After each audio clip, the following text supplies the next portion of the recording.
종교개혁자인 마틴 루터는 원래 법관이 되기 위해서 법학을 공부했던 사람입니다. 그러던 그가 어느 날 친구와 함께 들판을 걷다가 소낙비를 맞이하게 됩니다. 그리고 조금 뒤에 번개가 치는데 함께 길을 걷고 있던 친구에게 낙뢰가 떨어졌습니다. 번개를 맞고 그 자리에서 친구가 죽습니다. 너무 큰 충격이었습니다. 그 충격을 겪고 난 다음에 인생에 대한 질문을 하게 되죠. 법학을 하지 않고 아우구스티누스의 수도원으로 들어가서 수도사 생활을 하게 됩니다. 당시 로마 천주교회는 사람이 구원받기 위해서는 선행을 해야 된다라고 하는 걸 가르쳤습니다. 그래서 루터는 구원받기 위해서 선행하려고 애를 쓰고 또 때로는 금식도 하고 수도 생활도 하고 그리고 고행도 하면서 노력을 했지만 마음속에 구원에 대한 확신이 없었습니다. 루터가 머물고 있던 수도원 아우구스티누스 수도원의 그 방 창문을 통해서 공동묘지가 보였는데 그 공동묘지를 보면서 날마다 하나님 앞에 구원에 대한 기도를 했다 그럽니다. 그러면서 그 스스로에게 물었습니다. 내가 주님 앞에 설 때 나는 어떤 존재로 설까 하는 질문입니다. 그러면 그럴수록 루터는 자신이 얼마나 큰 죄인인가라고 하는 사실을 날마다 발견해요. 그래서 구원이라고 하는 문제를 해결하지를 못했습니다. 로만 가톨릭 교회는 죄를 지으면 신부님 앞에 가서 고해성사를 합니다. 고해성사라 그러죠. 그래서 하나님 앞에 미사 드리기 전에 고해성사를 하는데 루터는 자기의 죄가 떠오를 때마다 신부님께 가서 죄를 고백하곤 했습니다. 하루에도 몇 번씩 죄 고백하는 고해성사를 하기도 했다 그럽니다. 너무 자주 루터가 와서 고해성사를 하니까 신부님이 그런 말을 했다 그래요. 너무 그렇게 자주 와서 고해성사하지 말고 한 번에 죄를 묶어가지고 와서 고해성사를 해라. 그렇게 했다는 거예요. 그러니까 루터는 죄에 대해서 예민했던 사람이고 구원의 문제에 대해서 고민을 많이 했던 사람이다 알 수 있죠. 그가 신학 공부를 마치고 비텐베르크 대학의 교수가 돼서 학생들을 가르치게 됐습니다만 구원에 대한 확신이 확실하지 않았습니다. 그러던 가운데 로마 교황청에 방문하게 되는데 그 교황청의 인근에 있는 라테라라고 하는 성당이 있습니다. 라테라 성당.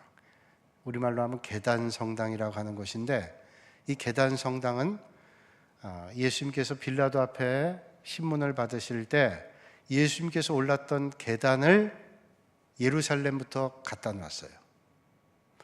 로마의 황제였던 콘스탄틴이라고 하는 사람이 313년에 기독교를 로마의 국교로 받아들입니다.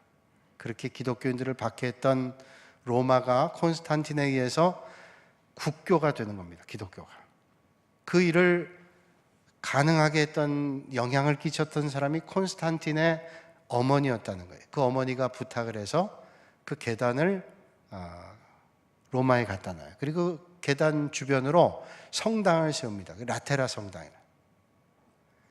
많은 사람들이 라테라 성당에 있는 계단에 오르면서 회개합니다. 그러면서 구원에 대한 확신을 갖기도 한다 그래요. 그래서 마틴 루터도 구원에 대한 확신을 갖기 위해서 무릎으로 그 계단을 올랐다 그래요.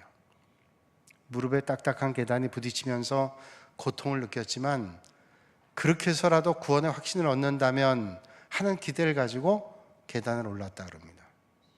근데 그렇게 계단을 오르던 마틴 루터의 마음 가운데 하나님의 주시는 말씀이 있었어요.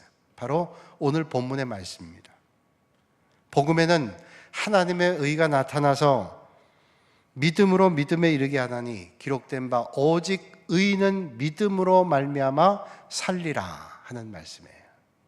의인은 믿음으로 산다 그런 말씀이에요. 그러니까 너희들이 어떤 행함 때문에 구원받는다 라고 하는 게 아니라 오직 하나님의 은혜 안에 있는 믿음으로 산다라는 거예요. 보통 10월 마지막 주일을 우리는 종교개혁주일로 지킵니다. 1517년 10월 31일에 마틴 루터가 비텐베르그에서 종교 개혁을 시작하게 된 그날을 기념하며 우리는 오늘 종교 개혁 주일로 지납니다. 오늘 이 시간 하나님 말씀을 들으면서 우리의 신앙을 점검하고 또 개혁되어야 될 그런 부분들이 있다면 하나님 앞에 내놓고 깨끗하게 새로워지는 축복이 아침이 되시기를 주님의 이름으로 축원합니다. 그럼 개혁이라고 하는 게 뭘까요? 우리가 보통 개혁이라 그러면 뭐 대단한 새로운 것을 얘기하지만 사실은 개혁이라고 하는 것은 우리가 알게 모르게 묻어져 있던 때를 벗기는 것입니다. 개혁이라는 것은 원래 색깔을 드러내는 겁니다. 그래서 묻었던 때들을 벗겨내는 것을 개혁이라는 거예요. 어떤 청년이 힘들게 알프스산을 오르고 있었습니다. 가져갔던 물을 마시는데 그 물이 다 떨어졌어요. 더 마실 물이 없습니다. 힘겹게 산에 오르면서 목이 타 들었습니다. 근데 고개를 넘어서는 순간 눈앞에 펼쳐진 광경이 아주 깨끗한 호수가 펼쳐진 거예요. 그 호수를 보자마자 이 젊은이가 너무너무 목이 탔기 때문에 그 호수에 뛰어들어서 그 물을 마셨어요.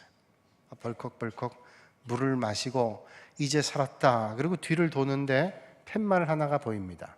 그 팻말에는 영어로 이렇게 써 있습니다. 포이즌이라고 써 있어요. 포이즌이란 말은 해로운, 독이 있는, 그러니까 그 물이 독이 든 물이라는 거죠. 그 물을 먹자마자 복통이 나는 것 같고 머리가 아픈 것 같고 속이 안 좋습니다.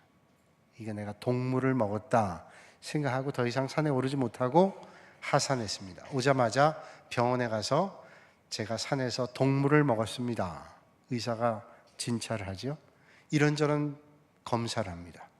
근데 아무 증상이 나타나지 않아요. 선생님 아무런 문제가 없는데요? 그래요?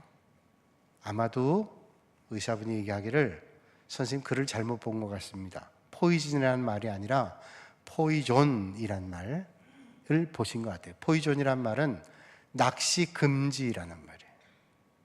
낚시하지 말라는 호수의 편말을 보고 동물이라고 생각했던 것 같습니다. 그 말을 듣는 순간 복통이 멈추고 머리 아픈 게 깨끗하게 낫고 아무 문제가 없더라는 거예요.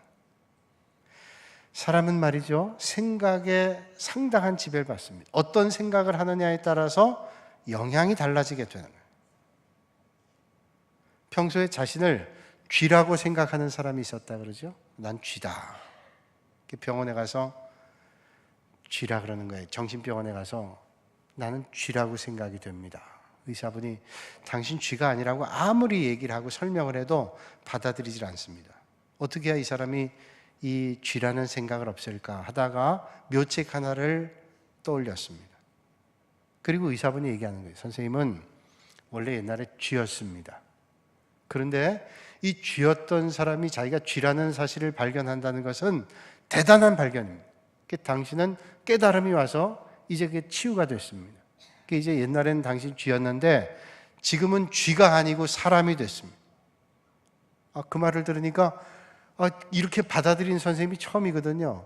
다 정신이 이상하다 그러는데 옛날엔 쥐였는데 지금 사람이 됐다니까 아주 희망이 보이는 거예요. 그러냐고. 그러니까 이제 걱정하지 말고 집으로 가시면 됩니다. 그래서 이제 사람이 됐습니다. 그리고 병원 밖을 나서다가 소리를 치면서 다시 되돌아오는 거예요. 그래서 도대체 무슨 일입니까? 물었더니 이분이 얘기하기를 제가 지금 밖에 나갔는데 고양이가 한 마리 저를 노려보고 있습니다. 얘기했어요. 아니 당신은 이제 쥐가 아니라 사람이 됐습니다. 그랬더니 이분이 얘기하기를 제가 사람이 된 건 저는 압니다. 그런데 혹시 저 앞에 있는 고양이도 제가 사람이 된 걸 알까요? 라고 얘기했다는 거예요. 여러분 사람은 바뀌어야 되는데 웬만해선 바뀌기가 어렵다는 거예요. 진정한 개혁이라고 하는 것은 속 사람을 바꿔야 됩니다. 아무리 외모를 바꾸고 아무리 태도를 바꾸고 아무리 어떤 제도를 바꾼다 할지라도 그 속 사람이 바뀌지 않으면 바뀌어질 수가 없다는 거예요. 영국의 교회 부흥과 개혁을 주도했던 사람 가운데 이안 머레이라는 목사님이 계십니다. 이분은 그의 책으로 많은 사람들에게 깨우침을 줬는데 그 책의 제목이 부흥과 부흥주의, Revival and Revivalism 이란 책입니다. 거기서 이안 머레이 목사님은 이런 얘기를 합니다. 오늘 교회 문제는 교회 안에 있는 성도들과 세속적인 사람들이 섞여 있는 것이다 라고 얘기했어요. 오늘 교회 문제는 믿는 사람들과 세상 사람들이 섞여 있다는 거예요. 교회 안에 진정한 믿음의 성도들보다 세속적인 사람들이 더 많아지게 되다 보니까 교회는 그 세속적인 사람들이 더 좋아하는 설교를 하게 되고 이들을 참여하기 위해서 그들을 위한 프로그램을 만들고 그러다 보니까 교회가 거룩성을 잃어버리고 세속화가 됐다는 거예요. 처음에는 출발이 좋았어요. 저 사람들, 세속적인 사람들이 거룩함을 덧입기 위해서 그들을 끌어들이려고 애를 썼는데 그러다 보니까 거룩의 본질성을 잃어버리고 세속화됐다는 거예요. 그래서 능력을 잃어버리게 됐습니다. 교회가 세상이 되고 세상과 교회가 별 차이가 없게 됐단 말이에요. 의미 있는 말이라고 생각합니다. 사실 교회 안에 겉사람만 변화된 사람이 많아요.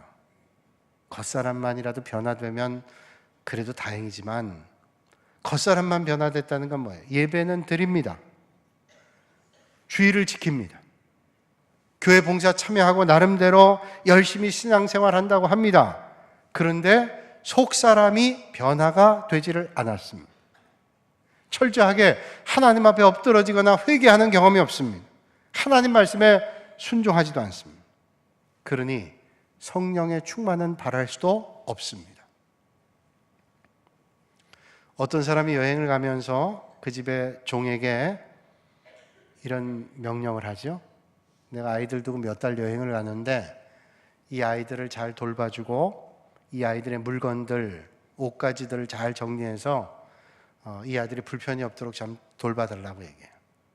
그리고 여행 떠났습니다. 몇 달이 지난 다음에 집으로 돌아왔는데 하인이 얘기합니다. 주인님 말씀하신 대로 아이들의 옷을 잘 정리하고 물건들을 잘 관리하고 그랬습니다. 그런데 아이들이 도대체 어딜 갔는지를 모르겠어요. 주인이 나무라죠. 네가 옷가지를 정리하고 아이들의 물건을 잘 정리했는데 아이들이 없다니. 가장 중요한 걸 잃어버렸잖아요. 이 종은 집에서 쫓겨났습니다. 여러분, 오늘 우리가 믿음의 길을 걷는다 그러면서 어떤 때는 잘못하면 이런 하인과 같은 삶을, 종과 같은 삶을 살아갈 수 있다는 말이에요. 주님, 저는 저의 육체를 위해서 열심히 살았습니다. 육체의 건강을 위해서 열심히 살았습니다. 돈도 많이 벌었습니다. 세상의 유명세도 탔습니다. 권세도 얻었습니다. 그런데 주님께서 물으십니다. 너의 껍데기인 육체와 욕심을 위해서는 많은 걸 투자하고 노력했지만 너의 속사람 영혼은 어디에 가냐? 껍데기뿐인 너는 도대체 누구냐고 주님 물으실 거예요. 어떤 교회 주보에 이런 글이 실려 있었습니다. 집안일이나 세상 일로 시간이 없고 너무 바쁘면 교회에 나오지 마십시오. 하나님은 여러분이 기억하고 드리는 정성스러운 시간을 원하시지 다 쓰고 남은 자투리 시간을 받으시지 않으십니다. 이런 일 저런 일 다 쓰다 보니 물질이 없으면 헌금하지 마십시오. 하나님은 여러분의 첫 열매와 정성을 원하시지 여러분이 쓰다 남은 물질을 받으시는 거지 같은 분은 아닙니다. 집안일과 세상일로 찌들고 힘들면 교회 봉사하지 마십시오. 하나님은 찌든 마음과 귀찮은 마음으로 하는 봉사를 받을 만큼 구차하지 않습니다. 하나님은 기쁜 마음으로 자원하는 마음으로 헌신하는 섬김을 받으십니다. 직분을 받고 그 직분을 잘 감당하지 못하려면 그 직분을 포기하십시오. 하나님은 직분의 종류를 보시는 분이 아니고 그 직분을 얼마나 성실하게 잘 감당하는지를 보시고 맡은 자들에겐 반드시 책임을 물으십니다. 여러분, 겉옷만 화려하게 입었다고 그리스도인일까요? 하나님이 원하시는 믿음의 길을 오늘도 결단하고 걸으실 수 있기를 주님의 이름으로 축원합니다. 교회 개혁, 믿음의 개혁은 여기서 시작이 돼요. 교회 제도를 바꾸고 예전을 바꾸고 시설을 리모델링하고 그래서 개혁이 이루어지는 게 아닙니다. 한 사람 한 사람이 하나님 앞에 서 있는 존재로 바뀌어질 때 개혁이 되는 거예요. 진정한 개혁은 그래서 속사람이 개혁되는 겁니다. 그럼 속사람이 개혁돼야 되는데 어떻게 속사람이 개혁될까요? 건물을 개혁한다 그러면 리모델링하거나 새로 지면 돼요. 그런데 우리 속사람이 영혼이 개혁되기 위해서는 어떻게 해야 될까요? 속사람이 개혁되기 위해서는 하나님의 말씀으로 들어가야 돼요. 하나님의 말씀으로 돌아가야 돼요. 히브리서 4장 12절에 주님께서 이렇게 말씀하십니다. 하나님의 말씀은 살아있고 활력이 있어 어떤 좌우의 날선 어떤 검보다도 예리하여 혼과 영과 및 관절과 골수를 찔러 쪼개기까지 하며 또 마음과 생각과 뜻을 판단한다. 여러분, 하나님의 말씀이 좌우의 날선 검이 얼마나 예리한지 양쪽에 다 날이 있어요. 그래서 우리의 심령을 쪼개 들어가는데 영과 혼은 눈에 보이지 않죠? 그것까지 쪼개고 관절과 골수, 우리의 몸 밖에 보이지 않아요. 그러나 들어가면 아마 수술칼을 대면 보일 거예요. 하나님의 말씀에 그런 영향력이 있어서 우리의 심령을, 우리의 영혼을, 우리의 삶을 완전히 바꾸는 그런 은혜를 하나님의 말씀으로만 가능하다.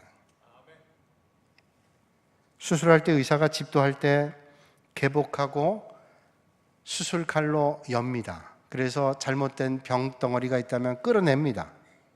마찬가지로 하나님의 말씀이 우리의 심령 가운데 들어오면 수술칼과 마찬가지로 심령 가운데 있어서 안 될 것들을 잘라내고 문제가 있는 부분들을 처리해서 우리의 속사람을 새롭게 한다는 거예요. 그래서 하나님의 말씀이 우리의 심령을 새롭게 한다.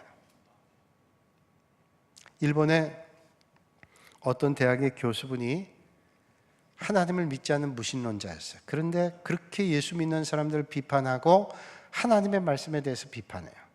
한 번은 그 학교에 예수 믿는 교수와 논쟁이 됐습니다. 예수 믿는 교수님이 그 비판하는 교수에게 물었어요. 당신은 성경을 몇 번이나 읽었는가? 근데 그 비판했던 분이 성경을 읽지 않았던 것 같아요. 나 성경을 다 읽지 못했지만 부분적으로 내가 알고 예수 믿는 사람들을 통해서 내가 들었다고. 그때 예수 믿던 교수님이 이렇게 얘기했다. 자네는 다른 사람의 글을 읽어보지 않고 그 사람을 비판할 수 있겠는가? 학자로서 적어도 누군가를 비판하려면 그 사람의 글을 읽거나 그 사람의 어떤 학문의 내용을 알고 비판해야 그게 학자인데, 당신은 하나님의 말씀인 성경을 읽어보지도 않고 예수 믿는 사람을 비판하고 성경을 비판한다. 잘못된 거 아니야. 학자로서 당신은 그럴 만한 자격도 없는 사람 아니냐고 아주 힐난했어요. 그 말을 듣고 생각했습니다. 그렇지, 내가 비판하려면 어떤 학자의 학문을 비판하려도 그 사람의 글을 보고 책을 보고 비판하는 게 맞지. 그래서 성경을 보기 시작합니다. 복음서부터 하나님의 말씀을 보기 시작합니다.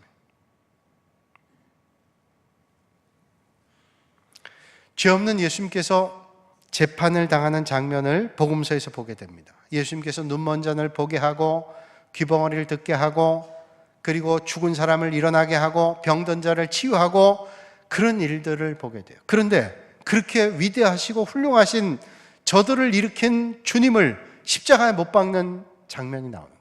이해할 수 없었어요. 아니, 그토록 위대하고 저들을 위해서 오신 예수를 왜 재판에 넘겨주는가? 이해할 수 없었어요. 그런데 더 이해할 수 없었던 것은 그들을 위해 십자가에 달려 돌아가시는 예수님께서 십자가에 달려서 저들이 하는 것은 아무것도 모르니 주님 저들을 용서해 주십시오 하는 주님의 말씀은 더 이해할 수 없었어요. 이분이 학자니까 이해할 수 없으면 더 공부해야 되잖아요. 이 도대체 이해가 안 되는 겁니다. 그렇게 자기를 다 주시기까지 사랑하신 예수님을 십자가에 못 박는 저들도 이해할 수 없고, 못 박는 저들을 사랑하는 예수님도 이해할 수 없는 복음서를 읽고 또 읽고 또 읽었어요. 읽다 보니까 그 말씀을 통해서 자기가 죄인이라는 게 깨닫게 되고, 자기를 위해서 예수님께서 이 땅에 오셨다는 게 깨달아지게 됐어요. 그래서 예수님을 영접했습니다. 하나님의 말씀은 살았고 운동력이 있어 우리의 심령을 변화시키는 능력의 말씀인 줄로 믿으시길 바랍니다. 그래서 우리의 속사람을 새롭게 할 수 있는 것은 하나님의 말씀밖에 없어요. 세상의 어떤 지식이 변화시킬 수 있다고요? 사람의 주장이나 생각이 삶을 바뀔 수 있을까요? 인터넷에 많이 떠도는 정보가 우리의 인생을 바꿀 수 있을까요? 하나님의 말씀이 내 안에 들어오면 하나님의 말씀이 우리 인생을 바꾸는, 속사람을 바꾸는 역사가 있게 될 줄로 믿습니다. 마태복음 4장 4절에 이렇게 말씀합니다. 사람이 떡으로만 살 것이 아니요 하나님의 입으로부터 나오는 모든 말씀으로 살 것이라. 그러니까 먹는 것만으로 살 수 없다는 게, 사람은 먹는 것만 사는 존재가 아니라 하나님의 말씀으로 살아갈 수 있는 존재. 루터 당시에 로마 카톨릭 교회는 성경의 권위보다 교권이라든지 또는 그들의 조직이라든지 그들의 전통을 더 우위에 뒀습니다. 그래서 성경은 뒷전으로 몰아두고 그들의 교리와 교권을 내세우게 돼요. 그래서 문제가 시작이 돼요. 하나님의 말씀이 슬그머니 뒤로 가면서 교권이 우세해지면서 잘못된 길을 걸었어요. 그 대표적인 게 면죄부를 판 겁니다. 면죄부 판매. 1515년에 교황이었던 레오 10세가 베드로 성당을 건축하면서 돈이 부족해서 면죄부를 판매합니다. 면죄부를 산 사람들은 천국을 갈 수 있다는 거예요. 심지어는 면죄부를 산 사람이 천국 가는 것뿐만 아니라 이미 죽은 사람도 그 사람의 이름으로 면죄부를 사면 그 사람이 캐톨릭엔 지옥과 천국 사이에 연옥이 있는데 연옥에 있던 사람이 그 면죄부를 누군가 사주는 대신 천국으로 간다. 이건 성경에도 없는 말씀이고 있을 수가 없는 얘기 아니에요. 루터는 이거 아니다. 말씀을 붙잡고 말씀을 뒷전으로 하면 잘못된다. 말씀 앞으로 가자. 그래서 오직 하나님의 말씀으로, 그래서 종교개혁을 시작했어요. 여러분, 오늘 이 아침에 여러분 삶의 중심이 뭡니까? 하나님의 말씀이 여러분의 삶의 중심이 될 수 있기를 주님의 이름으로 축복합니다. 하나님의 말씀이 우리 중심이 돼야 돼요. 하나님의 말씀을 지나치지 않고 하나님의 말씀을 넘어서지 않고 하나님의 말씀대로 살아야 돼요. 근데 하나님의 말씀대로 산다는 건 뭐예요? 하나님 말씀대로 산다는 게 도대체 뭡니까? 우리의 영혼을 바꿀 수 있는, 개혁할 수 있는 게 하나님의 말씀인데, 그러면 하나님의 말씀대로 산다는 게 뭐예요? 하나님의 말씀을 듣는 걸까요? 하나님의 말씀을 아는 걸까요? 하나님의 말씀을 듣고 아는 것도 중요하지만 정말로 중요한 것은 하나님의 말씀을 믿는 겁니다. 믿는 거. 근데 믿는 건 뭐예요? 그 사람이 믿는지 안 믿는지는 뭘로 아냐면 순종에 있어요. 내가 하나님의 말씀을 듣는다라고 하는 것은 하나님의 말씀을 믿는 것이고, 하나님의 말씀을 믿는 것은 순종하는 거예요. 여러분, 오늘 이 자리에 다 예배 드리잖아요. 하나님 말씀을 듣고 있잖아요. 근데 듣는 분도 있고 안 듣는 분도 계실 거예요. 또 어떤 사람이 듣냐? 하나님의 말씀을 듣고 하나님의 말씀대로 살려고 하는 게, 그게 순종입니다. 오늘 하나님의 말씀이 이렇게 들려졌으니까 내가 속사람이 변화되기 위해서는 하나님의 말씀대로 살아야지.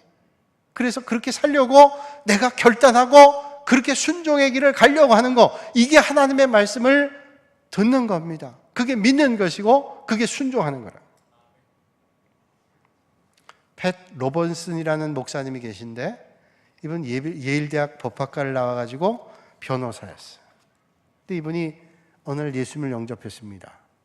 그리고 삶이 바뀌어지기 시작했는데, 그전에는 주님 모르고 살았어요. 직장 퇴근하면 동료들과 술 한잔씩 했어요. 어느 날도 그가 예수님을 영접한 걸 몰랐던 친구들이 오늘 끝났는데 피곤한데 술 한 잔씩 하고 가자. 그래서 근데 나 술 오늘 안 먹는다고 그 집으로 갔어요. 집에 가면서 그가 즐겨 먹던 위스키가 쭉 담겨져 있던 찬장을 열고 거기에 있던 위스키병을 다 꺼냈습니다. 그리고 변기에다가 쏟아부었어요. 늘 즐겨 먹는 걸 알고 있던 부인이 와서 얘기하는, 아니 당신 이 좋아하는 값비싼 술들을 왜 이렇게 다 버리냐고. 아무 말 하지 않고 다 버렸어. 그가 그 책에서 얘기합니다. 구원받은 새 사람은 옛사람을 버리는 것에서부터 시작이 되는 거라. 여러분, 예수 믿고 새 사람이 됐다는 건 뭐예요? 옛사람을 벗어버리는 거예요. 아직도 내가 새 사람인데 옛사람의 지배를 받고 옛사람의 삶을 살아간다면 아직도 새 사람이 되어가기가 어려운 거죠. 바리새인들은 하나님 말씀에 대해서 너무도 잘 알고 있었고 하나님 말씀에 늘 듣고 암송했던 사람, 심지어는 하나님의 말씀을 문설주에 붙이기도 하고 자기 옷단에 하나님의 말씀을 붙이고 다니면서 봤던 사람, 그렇게 철저하게 하나님 말씀을 가까이 두고 살기 위해서 애를 썼다는 거예요. 그런데 주님 보실 때에는 저들이 하나님 말씀을 믿지 않고 순종하지 않았어요. 그래서 주님은 이 독사의 자식들아 회칠한 무덤이라고 말씀해요. 속은 썩고 있는데 겉에만 회칠해서 너희들이 도대체 믿음이 있냐고 말씀하시는 거예요. 갈릴리 바다에서 고기를 잡던 베드로에게 예수님께서 오셔서 깊은 데로 가서 그물 던지라 그랬습니다. 베드로는 예수님의 말씀이 납득이 안 됐을지 모르겠어요. 나는 고기 잡는 어부요, 예수님은 하나님의 말씀을 전하고 그의 전직은 목수였는데 나에게 깊은 데로 가서 그물을 던지라고, 나는 갈릴리 바다에서 잔뼈가 굵은 어부고 전문가인데, 그런데 주님 말씀하시니까 이해가 되진 않았지만 순종했습니다. 그리고 깊은 데 가서 그물을 던졌어요. 많은 고기를 잡았다 그래요. 인간의 수단과 방법과 기술과 경험과 지식이 아무런 소용이 없을 때가 있습니다. 그러나 주님 말씀 앞에 순종하면 절대로 헛수고가 없는 줄로 믿으시길 바랍니다. 주님을 따르면 헛수고 없어요. 우리의 경험과 우리의 지식과 판단을 따르면 안 될 때 있지만 하나님의 말씀을 따르면 헛된 일이 없습니다. 1964년에 상영됐던 영화 가운데 아름다운 생애라는 영화가 있습니다. 거기 주인공은 오늘로 얘기하면 우울증이에요. 그땐 그거 잘 모를 때인데 우울증이고 삶의 목표가 희미했어요. 그 사람이 주인공으로 인생의 목표를, 의미를 찾아가는 게 그 영화 주제입니다. 근데 그 영화의 주인공을 맡았던 배우가 그 영화를 연기하면서, 그 주인공의 연기를 연기하면서 그 주인공이 나와 똑같다, 내 인생과 실제 인생과 똑같다고 생각했어요. 그 연기를 하면서 이 주인공이 나와 똑같구나, 그런 생각했어요. 그러는 중에 그는 각본대로 촬영에 임하다가 그 배역의 주인공이 기도하는 장면이 나옵니다. 작가가 써준 그 기도 제목 그대로 기도하게 됩니다. 하늘에 계신 하나님 아버지, 하나님이 계셔서 기도를 들어주신다면 제 갈 길을 인도해 주시길 바랍니다. 어쩔 줄 모르겠습니다. 인도해 주십시오, 하나님. 그리고 극본에 있는 대로 그대로 기도했어요. 그런데 갑자기 눈에서 눈물이 쏟아집니다. 연기가 아니에요. 그냥 쏟아지기 시작해요.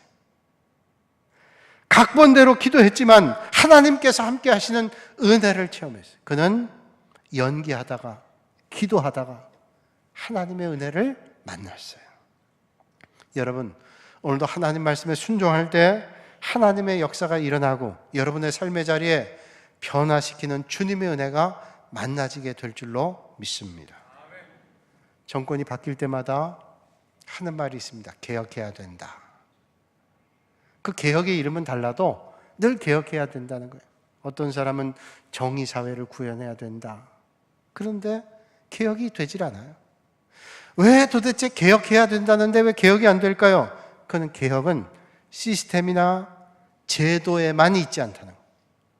제도와 시스템도 바뀌어야 됩니다. 그러나 거기에만 있지 않다는 거예요. 그 제도와 시스템을 사용하는 사람들이, 이용하는 사람들이 속 사람이 변화가 되지 않으면 절대로 제도나 시스템으로 구조가 바뀔 수도 없고 변화될 수가 없다는 거예요. 또 하나는 남은 개혁한다고 하면서 자기가 개혁되지 않으면 개혁할 수 없다는 거예요. 내가 먼저 개혁돼야 개혁한다는 거예요. 마틴 루터가 종교개혁할 때 사실은 자기 구원, 하나님 앞에 자기가 어떤 존재인가를 묻다가 하나님의 말씀에 진리 앞으로 들어가요. 어떤 주부가 시장에서 물고기를 살라고 했어요. 생선 가게에서 물고기를 샀는데 그 생선 가게 주인이 큰 걸 권하는데 작은 걸 자꾸 고르는 거예요. 값차이 별로 없어요. 이거 큰 거가 훨씬 낫습니다. 값차이도 별로 안 납니다. 근데 작은 것만 사는 거예요. 그래서 이장에서 물었습니다. 생선 주인이. 아니 왜 자꾸 작은 것만 삽니까? 그랬더니 이 아주머니가 하는 말이 우리 집에 후라이팬이 작아요. 그 말을 듣고 있던 생선 가게 주인이 얘기했대요. 아주머니 다음부터 시장 올 때는 후라이팬부터 바꿔요. 후라이팬을 그걸 바꾸지 않고 어떻게 생선을 튀겨 먹으려고 그래요. 항상 세상에 대해서 남에 대해서 불평하는 사람에게 한 철학자가 얘기했어요. 바닥이 까칠하다고 자꾸 바닥에 카펫을 깔아달라 그러지 말고 가서 쓰레빠 하나 사다 신어라. 그래야 그거 이겨낼 수 있지. 세상을 바꾸려고 하면서 나를 바꾸질 않아요. 내가 변화되지 않으면서 어떻게 바뀌어요? 종교개혁이 그겁니다. 바꿔야 된다. 내가 먼저 하나님 앞에 어떤 존재인가를 묻고 바꿀 때 변화가 되는 역사가 있는 거예요. 우리나라는 공식적으로 선교사가 들어온 지가 134년 됐어요. 1884년에 선교사님 들어와서 85년 언더우드 아펜셀라 들어오고 그래서 134년. 그런데 복음이 이렇게 확장됐잖아요. 그래서 우리가 선교사를 보냈는데 무려 170개 나라에 27,436명 2018년도 1월 총계에 의하면 그렇게 많은 선교사를 보냈는데 우리가 1등은 아니지만 선교사 보내는 게 2등에서 4등 왔다 갔다. 그 대단한 축복이죠. 그러나 우리나라가 외국에 얼마나 많은 선교사를 보냈는지, 얼마나 많은 교회를 가지고 있는지, 얼마나 많은 성도들이 주님 앞에 있는지 보다 더 중요한 것은 우리 교회가 교회다운 교회인가? 세상에서 정말로 소금이 되고 빛이 되는 교회인가? 라고 하는 거예요. 왜 그렇습니까?